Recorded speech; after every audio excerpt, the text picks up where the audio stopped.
ಜಿಲ್ಲಾಡಳಿತ, ಜಿಲ್ಲಾ ಪಂಚಾಯತ್, ಕೃಷಿ ಇಲಾಖೆ ಚಿಕ್ಕಮಗಳೂರು ವತಿಯಿಂದ ಎಐಟಿ ಕಾಲೇಜಿನ ಹಂಪಿ ಥಿಯೇಟರ್ನಲ್ಲಿ ಸಿರಿಧಾನ್ಯ ಹಬ್ಬ ಕಾರ್ಯಕ್ರಮವನ್ನು ಹಮ್ಮಿಕೊಳ್ಳಲಾಗಿತ್ತು.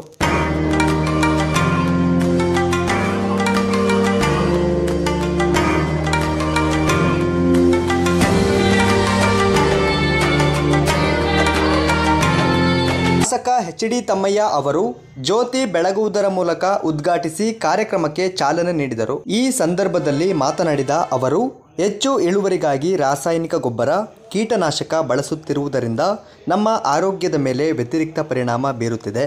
ರಾಸಾಯನಿಕ ಮುಕ್ತ ಸಿರಿಧಾನ್ಯ ಬಳಸುವುದರಿಂದ ಆರೋಗ್ಯ ವೃದ್ಧಿಸಿಕೊಳ್ಳಬಹುದಾಗಿದೆ ಎಂದು ಹೇಳಿದ್ದಾರೆ. ನಮ್ಮ ಸರ್ಕಾರ ಇರ್ಬೋದು, ಸಾರ್ವಜನಿಕರಿರ್ಬೋದು, ಸುಮಾರು 50-60 ವರ್ಷಗಳ ಹಿಂದಿನ ಪದ್ಧತಿಗೆ ಮಾರು ಹೋಗ್ತಾ ಇರೋದು ನೀವೆಲ್ಲ ನೋಡಿದ್ದೀವಿ. ಅದಕ್ಕೆ ಕಾರಣ ಇವತ್ತು ನಮ್ಮ ನಡುವೆ ಆರೋಗ್ಯದಲ್ಲಿ ಆಗ್ತಾ ಇರ್ತಕ್ಕಂಥ ವ್ಯತ್ಯಾಸ ಅಂತೇಳಿ. ಬಹುಶಃ ಇವತ್ತು ಈ ಒಂದು ಜಿಲ್ಲಾ ಮಟ್ಟದ ಸಿರಿಧಾನ್ಯ ಹಬ್ಬವನ್ನು ನಾನು ಸಂತೋಷದಿಂದ ಉದ್ಘಾಟನೆ ಮಾಡಿದ್ದೇನೆ ಅಂತ ಹೇಳಲಿಕ್ಕೆ ಬಯಸ್ತಾ ಇದ್ದೇನೆ. ಸಂತೋಷದಿಂದ. ಜಿಲ್ಲಾ ಪಂಚಾಯಿತಿ ಮುಖ್ಯ ಕಾರ್ಯನಿರ್ವಹಣಾ ಅಧಿಕಾರಿ ಡಾಕ್ಟರ್ ಗೋಪಾಲಕೃಷ್ಣ ಅವರು ಮಾತನಾಡಿ, ಸಿರಿಧಾನ್ಯ ಬಳಕೆಯಿಂದಾಗಿ ನಮಗೆ 3 ರೀತಿಯ ಉಪಯೋಗ ಸಿಗುತ್ತದೆ. ಸಿರಿಧಾನ್ಯ ಒಂದು ಆರೋಗ್ಯಕರ ಪದಾರ್ಥವಾಗಿದ್ದು, ಹವಾಮಾನ ವೈಪರೀತ್ಯದಲ್ಲೂ ರೈತರ ಕೈ ಹಿಡಿಯುವ ಬೆಳೆಯಾಗಿದೆ. ಪ್ರಪಂಚದಾದ್ಯಂತ ಆರೋಗ್ಯಕ್ಕಾಗಿ ಬೆಲೆಗೆ ಮಹತ್ವ ಕೊಡದೆ ಖರೀದಿಸುವ ಪದಾರ್ಥವಾಗಿದೆ ಎಂದು ಹೇಳಿದ್ದಾರೆ. ಜಾಗತಿಕ ಮಟ್ಟದಲ್ಲಿ ಅದಕ್ಕೆ ಒಂದು ಪ್ರೇರಣೆ ಸಿಗಬೇಕು ಅನ್ನೋದಕ್ಕೆ ಕಾರಣ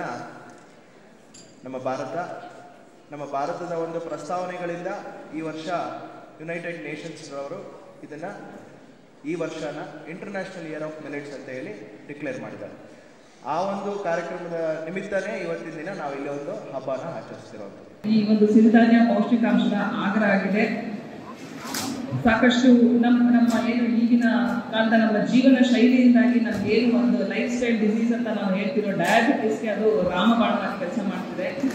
ನೀವೆಲ್ಲ ಕೇಳಿರ್ಬೋದು, ಡಾಕ್ಟರ್ ಖಾದರ್ ಅಂತ ಒಬ್ರು ಈ ಜಿಲ್ಲೆಗೂ ನಾವು ಹಿಂದೆ ಎಲ್ಲ ಕರೆಸಿದ್ದೀವಿ ಮತ್ತು ಯೂಟ್ಯೂಬಲ್ಲೆಲ್ಲ ನೀವು ನೋಡಿರ್ಬೋದು.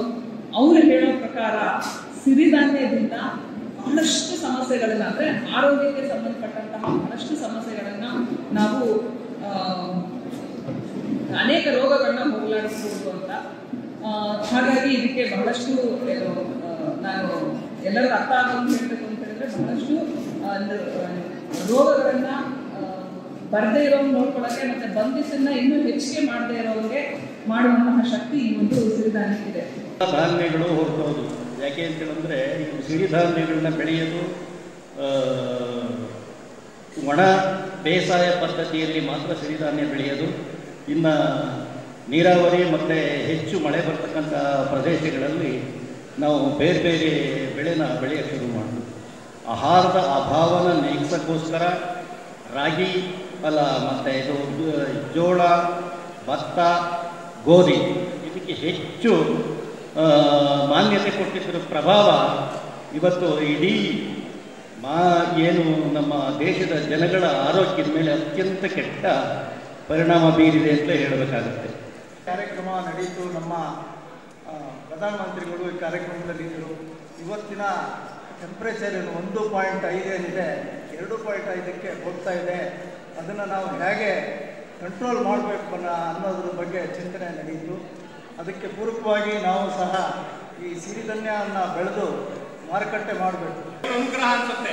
ಸರ್ಕಾರಿ ಸೇವೆ ಸಲ್ಲಿಸುವಾಗ ಗ್ರಾಮ ಪಂಚಾಯತಿ ಸಭೆಯನ್ನು ಹಿಡಿದು ವಿಧಾನ ಪರಿಷತ್ ಅಧಿವೇಶನ, ವಿಧಾನಸಭಾ ಅಧಿವೇಶನದಲ್ಲೂ ಅದನ್ನು ನೋಡಿ ಬಂದಿರೋದು. ಮತ್ತು ದೊಡ್ಡ ದೊಡ್ಡ ಕಾರ್ಪೊರೇಟ್ ಸಂಸ್ಥೆಗಳಿಗೆ ಕೆಲಸ ಮಾಡಿದ್ದೀನಿ, ಖಾಸಗಿ ಸಂಸ್ಥೆಗಳಿಗೆ ಕೆಲಸ ಮಾಡಿದ್ದೀನಿ, ಸರ್ಕಾರೇತರ ಸಂಸ್ಥೆಗಳಿಗೆ ಕೆಲಸ ಮಾಡಿದ್ದೀನಿ, ಸ್ವಂತ ಉದ್ಯಮ ಮಾಡಿದ್ದೀನಿ. ಈಗ ಅಖಿಲ ಭಾರತ ಸಾವಯವ ಕೃಷಿ, ಸಾವಯವ ದೃಢೀಕರಣ, ಸಾವಯವ ಮಾರುಕಟ್ಟೆ ಸಲಹೆಗಾರ, ಅಖಿಲ ಭಾರತ ರೈತ ಉತ್ಪಾದಕರ ಕಂಪನಿಗಳು, ರೈತ ಒಕ್ಕೂಟಗಳು, ರೈತ ಸಹಕಾರಿಗಳು, ಗ್ರಾಮೀಣ ಪ್ರದೇಶಗಳಿಂದ ಸ್ವಸಹಾಯ ಸಂಘಗಳು, ಮಹಿಳಾ ಸ್ತ್ರೀಶಕ್ತಿ ಗುಂಪುಗಳಿಗೆ ಸಲಹೆಗಾರ.